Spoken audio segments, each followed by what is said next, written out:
3, 2, 1.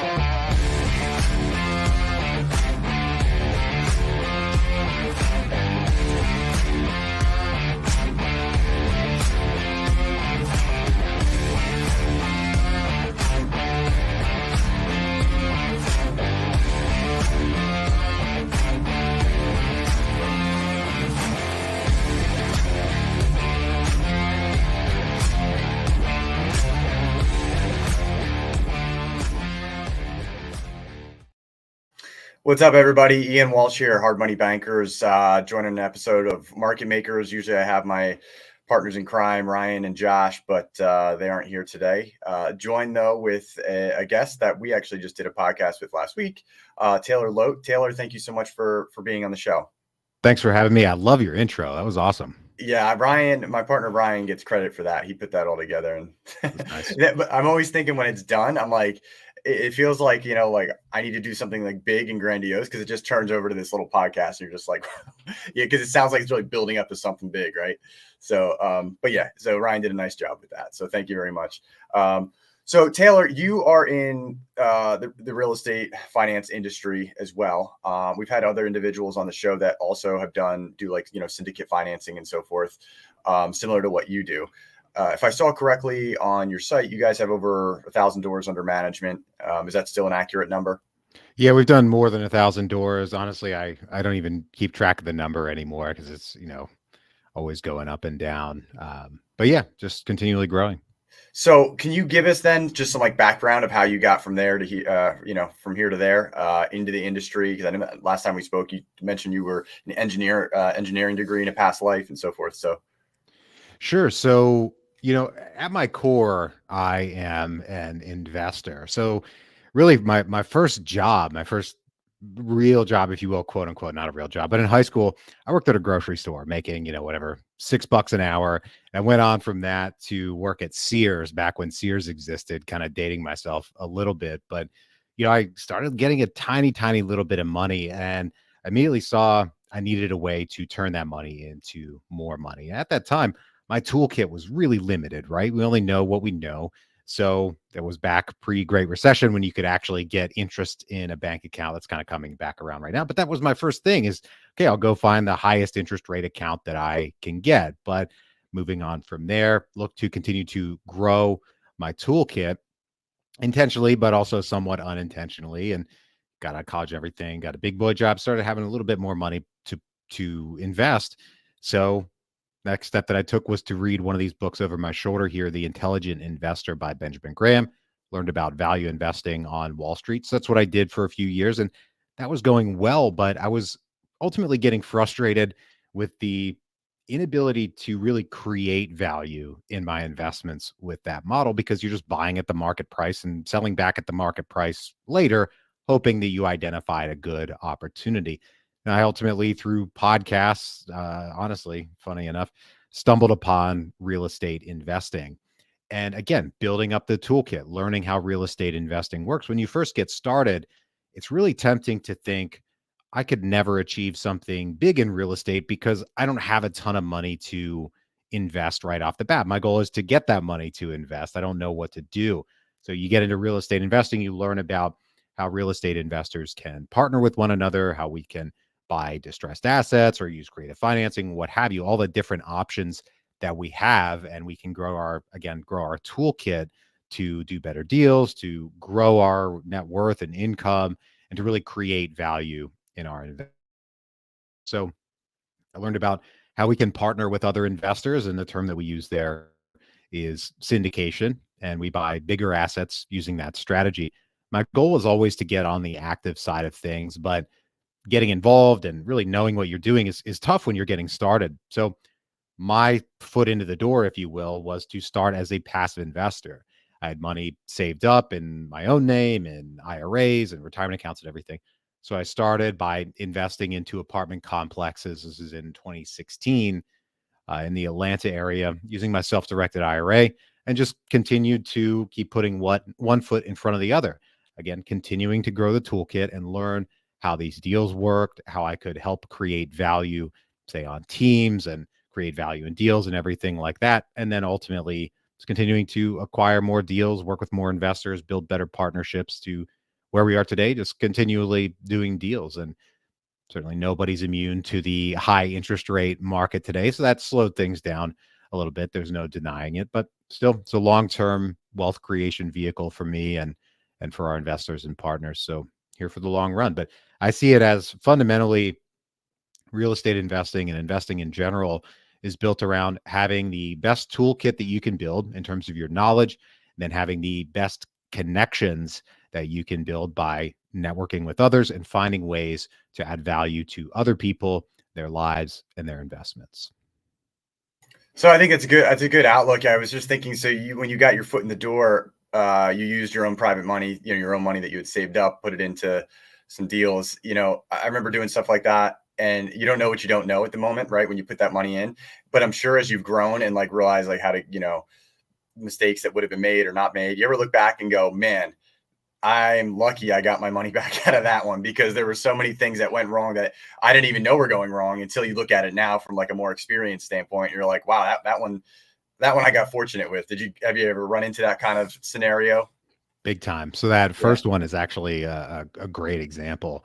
So to make a very long story short, the property manager in that deal essentially wound up stealing money from us. And the exact amount has never really been decided upon, but in the tens of thousands of dollar range. And normally that's, a big pain. You don't want to lose that money, but you can pursue legal action to hopefully recoup those funds and everything like that, go down that route. But the extra complicating factor in this deal was that the person who owned the property management company just so happened to receive general partnership ownership in the deal, just a portion of it, as an incentive to try to get him to perform.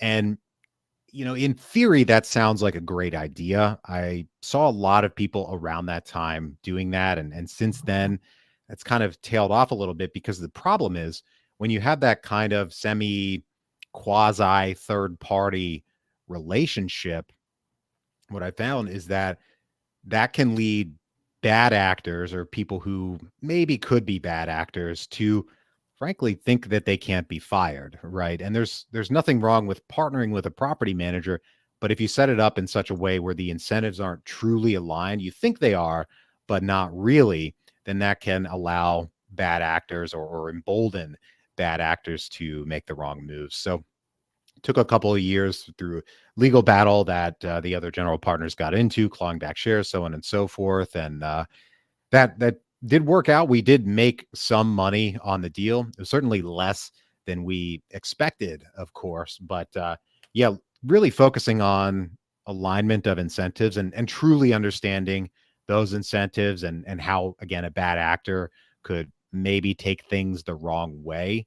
And furthermore, those were C-class properties. I don't invest in older C-class properties anymore because of other issues that can arise with buying older properties. So that's a kind of a separate issue, but really making sure people's incentives are aligned is so important.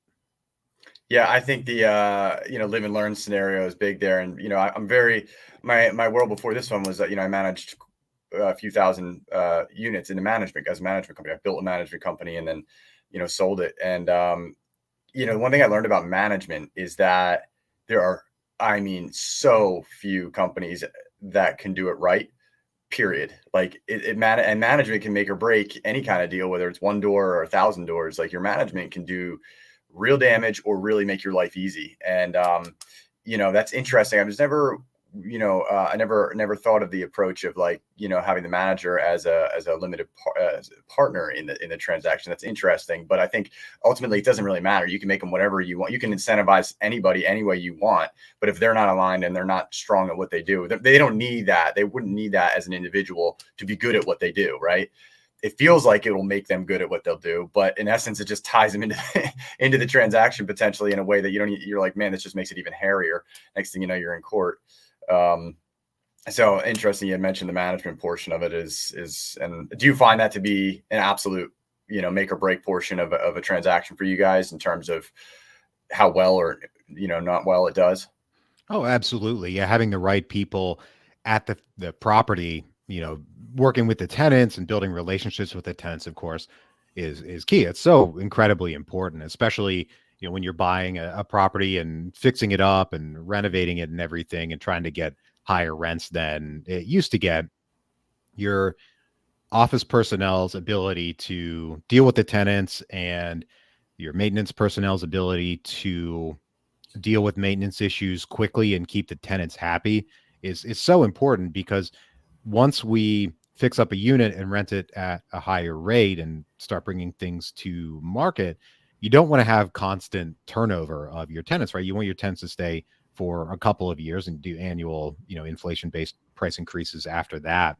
But once you start getting units stabilized, you want to keep those tenants happy and paying. So big part of that is just having the right customer service in place. Yeah, and I guess it doesn't happen. The moving parts tend to be more in the single family world, than maybe in a multifamily world, because everything is kind of consolidated in the multifamily.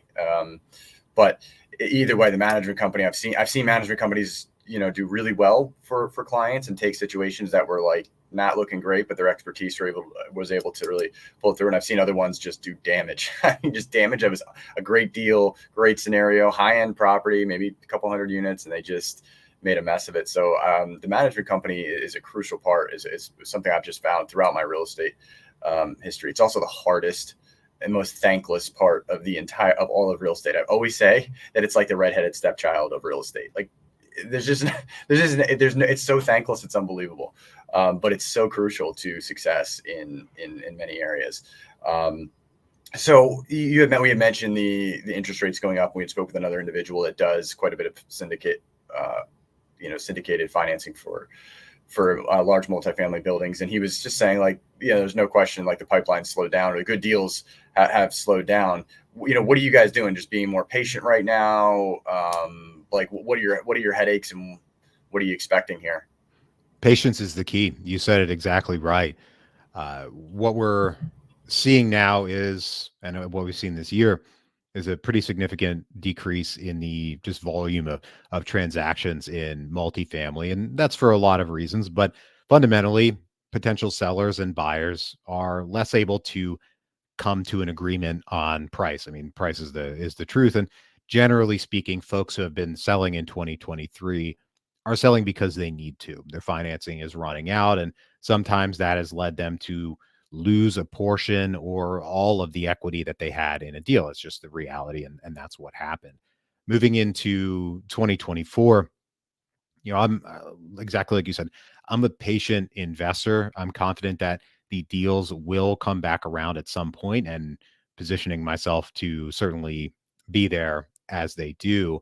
I don't get much into trying to predict where interest rates are going to be in the future. I see a lot of people on Instagram and Twitter just kind of armchair economisting, saying, oh, so they're going to bring rates down by 200 or 275 basis points in 2024. And, who knows? Nobody knows what the Fed is going to do. Of course, it's an election year. You don't expect the Fed to make big moves and increases in an election year, but they're supposed to be politically independent. I just think it's not worth focusing too much on those aspects that are completely outside of our control. Now, we can look at the assumptions that we're making in deals that we're doing, and it would be unwise to assume that rates are going to come down in the near future, because that's probably only setting us up for failure. So bearing that in mind and continuing to remain conservative with deals that we do, not trying to become armchair economists, and seeing things with a long-term lens, right? I'm personally in my mid-30s, so I've got a long time to continue to grow wealth, and that's what I'm here for. It's not about what can we do in the next month or 2 months. Yeah, the interest rate thing is going to be interesting, because you're right. Like, we can't predict it. We don't know. I mean, and there's theories on everything that's going on right now. Like, are they just going to break the economy? Because if they go too much higher, something has to break. Something's going to give. Because I think we're at the point now. But I remember in 2008 and 2007, when it wasn't interest rates, it was a different scenario. But I do remember there was this whole transitional cycle with, like you just mentioned, like equity being stripped out, giving equity back, and so forth. There's this, like, it took 2 years, I guess, in 2008 to have it where the buyers realized it was no longer, the sellers didn't realize it wasn't a seller's market. The buyers are telling them, hey, you missed the boat. You got to sell to me. And the buyers were holding, or sellers were holding on as long as they could, which is what we're seeing now. And then by the time the sellers finally had all their equity stripped out, then the deals and sales really started to happen. But it was a while for the buyers that kept pushing and pushing, being like, you've missed the boat. It's already done. Like, nobody's going to pay you for this. It took like I remember, because I was wholesaling a bunch back then. It was like 6 or 8 months before I was like, why don't these people understand the money is gone? Like, it's not here. It just doesn't happen. I don't know if it's just they're watching CNN and CNN has like a 6 or 8 months lag, or Fox News has a 6 or 8 month lag until they say, hey, it's no, there's fear, it's over. The bottom's in. But I feel like in every, whether it's large multi-units, it doesn't really matter where it is, there's a lag to it occurring, and then people realizing it, and then your deals coming out, which is your patience portion. So I think right now, if you would agree, that you're starting to see the equity strip is starting to begin, or starting to happen, which is part of that transitional movement that I saw in 2008. Is that, you mentioned equity strip, so is that occurring frequently now in your space? It is happening to some operators. It's largely because some folks were buying deals in 2021 and early 2022 with variable rate financing and shorter term interest rate caps, and those rate cap or no interest rate caps, which is shocking that lenders didn't prevent that. But the interest rate caps are running out for some operators. So their debt service may have tripled or quadrupled in some cases, is what I've heard.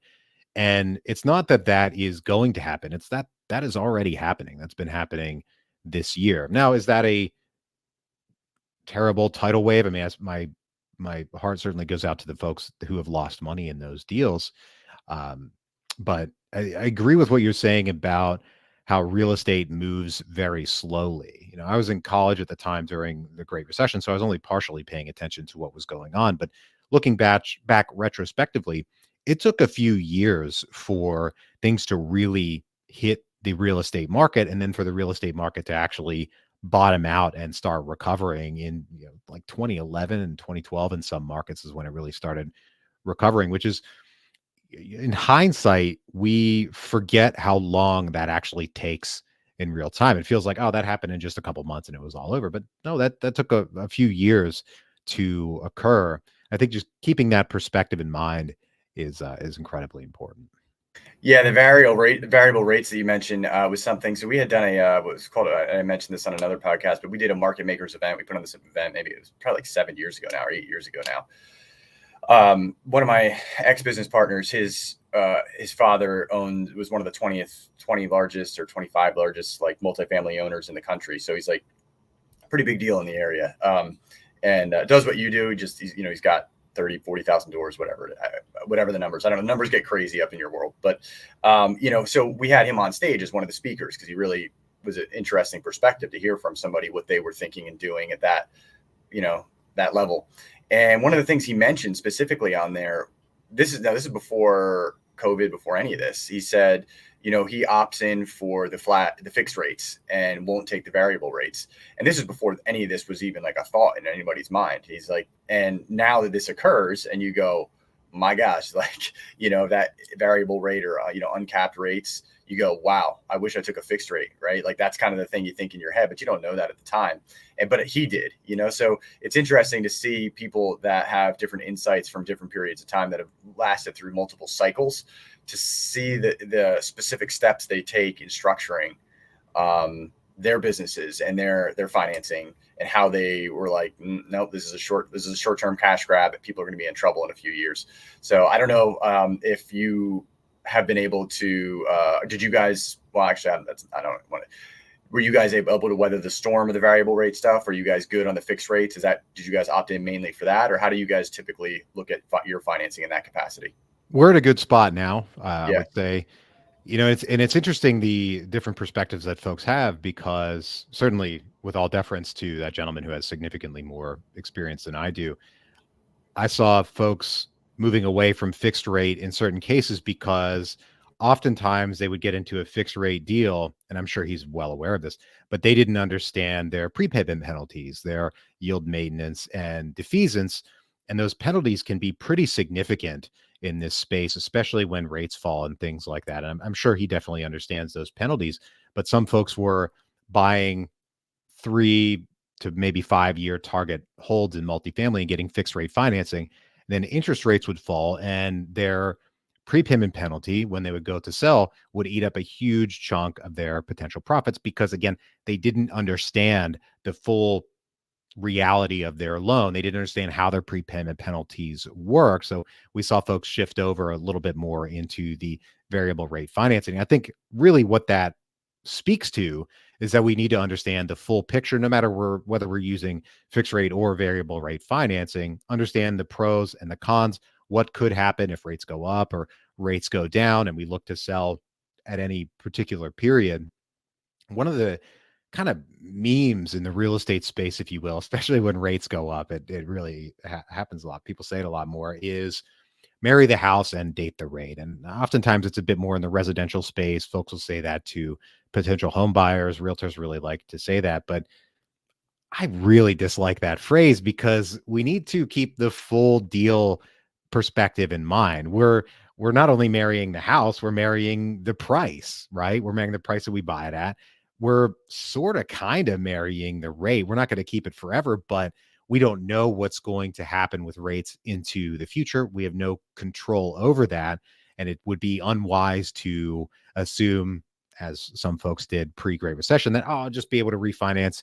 It won't be a problem having this huge debt service involved. So I think keeping the full picture in mind is really the most critical part of that, especially as, rates have gone up much higher and much faster than really anyone expected. And, despite what I said about avoiding being an armchair economist earlier, in the broader finance world, I see a lot of folks talking about concerns with banks. Now, we saw the failure of a couple banks early this year, and a lot of that is driven by the falling prices of bonds, and banks don't necessarily have to mark those bonds to market because it would severely impact the quality of their books, essentially. And I'm going to get way outside of my depth very quickly on this, but there is, as I understand it, potential distress in the banking world. Now, I'm not one of these big doom and gloom guys. I believe in the promise essentially of the FDIC. You'll see a lot of folks out there saying that, oh, your bank accounts are going to get drained. Certainly don't agree with that, but with rates having gone up much higher and much faster than anyone, whether it's in real estate or the broader finance world, expected, I think we are on potentially some form of a tipping point, whether it's with commercial real estate in the office space. I speak with a lot of office investors, brokers, and property managers who are really struggling in the office space. There's a lot of distress there with just occupancy related issues and lenders really backing out of the office space, or more broadly with the banking system not having expected rates going up so quickly and bond prices falling. So, it could be a risky time, but I don't see that as a reason to totally disengage and just sit on the sidelines and ignore what's happening in the market.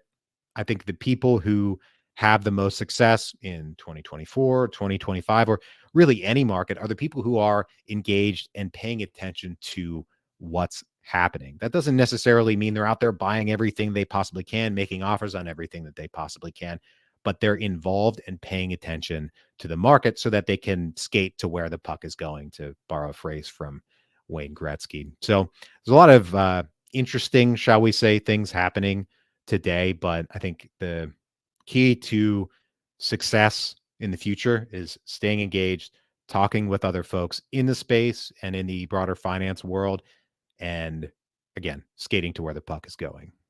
Yeah, I think that's a good way to leave the podcast. I don't know the date the rate, marry the house. To me, I always chuckle. I think everybody laughs a little when you hear that because you're like, that sounds like a cop out. It sounds like we screwed up. 100%. It's just a copped out, right?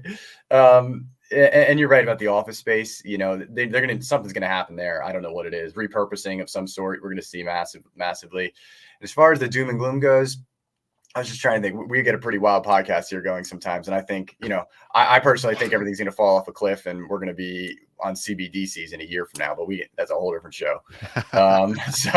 But anyways, I think everything you said in there is good. It's good. You basically left it on the note that you got to adapt, right? You have to adapt to what is in front of you.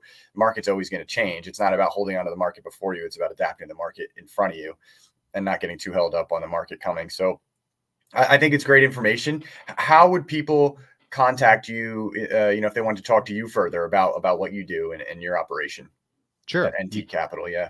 Yeah, you can go to investwithtaylor.com and schedule a call with me. Love talking with folks out there and learning about you and what's going on. I also have a free video course if I can give that away. There's no pitch at the end. It's just ideas, but free 7-part video course on red flags and passive real estate investing based on 7 things that I've seen either go wrong in real estate deals or new passive investors maybe not having their expectations really quite in line with what they should be looking for. These 7 red flags, I hope, I've been hearing feedback, of course, that they're helping people be more informed, go into the passive investing world. So you can go to passiverealestate.com for that. I'm actually scrolling on the bottom for you. What is it? passiverealestatecourse.com. I was surprised that URL was available, so I jumped. Yeah, it's a good one. Yeah, it's a good find. Let me see if I can get this to work. There we go. Passiverealestatecourse.com, right? Mm-hmm. Got it. Okay. Scrolling on the bottom for anybody that wants to take a look at that. And appreciate having you on. And we will be in touch. We usually like to try to do like 6 month or 1 year follow-ups, and because then you can always come back to the crystal ball and be like, remember when we said on the last podcast this was going to happen, and then either it did or didn't happen. And so we like to kind of do that kind of fun game with it. So but appreciate having you. I appreciate having you, and we'll be in touch. Thank you. Take care.